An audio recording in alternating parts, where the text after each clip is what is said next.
अरब अब इस लड़ाई में उतरने जा रहे हैं, इस किस्म के अंदेशे का इजहार किया जा रहा है। यानी कुछ खबरें चलाई गई कि शायद यूएई ने पहला अटैक किया ईरान के ऊपर। हालांकि इसकी तस्दीक नहीं हुई, यूएई ने ऐसा कोई स्टेटमेंट दिया नहीं, लेकिन उनके जो हुक्मरान है उनकी जानिब से ये स्टेटमेंट आ चुका है कि हमें इतनी आसानी से काबू नहीं किया जा सकता। और उन्होंने एक जंगी टाइप का एक स्टेटमेंट तो दिया था। ये इसराइली सोर्सेज से खबर आ रही है। इसराइल की पूरी ख्वाहिश है कि कुछ भी करके अरब ममालिक को इस लड़ाई के अंदर उतारा जाए। इसी सिलसिले में सऊदी अरब ने पाकिस्तानी फील्ड मार्शल को तलब किया था। उन्हें बुलाकर याद दिलाया गया कि आपने हमारे साथ एक दिफाई मुआहदा किया था, जिस पे आपको काफ़ी प्रोटोकॉल भी दिया गया था। फिर दूसरी बात यह है कि पाकिस्तानियों को याद दिलाने की ज़रूरत नहीं है कि सऊदी अरब के अरबों डॉलर हमारे अकाउंट्स में पड़े हुए हैं, हम उनसे उधार तेल भी लेते रहते हैं, तो बहुत सारे एहसानात हैं। तो वक्त आ गया कि अब उनकी बात मानी जाए। अब मामला ये है कि अगर अरब ममालिक इस लड़ाई के अंदर उतर जाते हैं तो सबसे बड़ा बेनिफिशरी कौन होगा?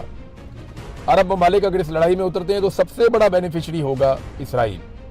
उसे फ़ायदा होगा उस लड़ाई में जिसमें वो अकेला पड़ता जा रहा है। डोनाल्ड ट्रंप के लिए बड़ी मुश्किलात अमेरिका में पैदा हो चुकी हैं, नेतन्याहू के लिए बड़ी मुश्किलात पैदा हो चुकी हैं। पहली मर्तबा इसराइल को इतनी मार पड़ रही है और इतने बम इसराइल में गिर रहे हैं कि इससे पहले कभी माजी में हुआ नहीं। कभी किसी ने सोचा भी नहीं था कि इनके साथ ये होगा। अब अगर इसराइल के साथ अरब ममालिक इस लड़ाई में उतर जाते हैं तो सबसे बड़ा बेनिफिशियरी होगा इसराइल। सबसे बड़ा लूजर कौन होगा? यानी जिसको सबसे ज्यादा नुकसान होगा अगर अरब ममालिक का ईरान के साथ झगड़ा हो जाता है या वो इस लड़ाई में बराह रास्त उतर जाते हैं, तो वो ईरान के बाद पाकिस्तान होगा। देखिए, नुकसान तो सारे खित्ते का होगा ना, लेकिन पाकिस्तान को बहुत नुकसान होगा दोनों सूरतों में। नंबर एक ये कि पाकिस्तान अपने एक हमसाये से हाथ धो बैठेगा। बरादर इस्लामी मुल्क है, हमारे ईरान के साथ बड़े अच्छे ताल्लुकात हैं और किसी भी अरब मुल्क की सरहद बराह रास्त इस तरह से ईरान के साथ नहीं लगती जिस तरह पाकिस्तान की लगती है। पाकिस्तान एक लंबी सरहद शेयर करता है ईरान के साथ और उस सूबे की सरहद शेयर करता है ईरान के साथ जिस सूबे में हालात बहुत ख़राब है, जिस सूबे में आप रात के वक्त ट्रेवल नहीं कर सकते, बलूचिस्तान में, उसके साथ ईरान लगता है। तो स्ट्रेटेजिकली पाकिस्तान को ये सूट नहीं करता कि ईरान जैसे मुल्क के साथ बिगाड़ पैदा कर दे, क्योंकि ये लड़ाई हमेशा तो चलनी नहीं है।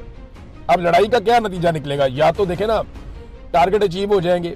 अमेरिकन इंटेलिजेंस एजेंसियां, 18 एजेंसियों ने अमेरिकन नेशनल इंटेलिजेंस एजेंसी को ये लिख कर दे दिया है और वो रिपोर्ट लीक हो गई है, पब्लिक हो गई है, जिसमें यह बताया गया कि जनाब ये रजीम चेंज नहीं हो सकता ईरान में। आप जो मर्जी कर लें, आप ईरान में रजीम चेंज नहीं कर सकते।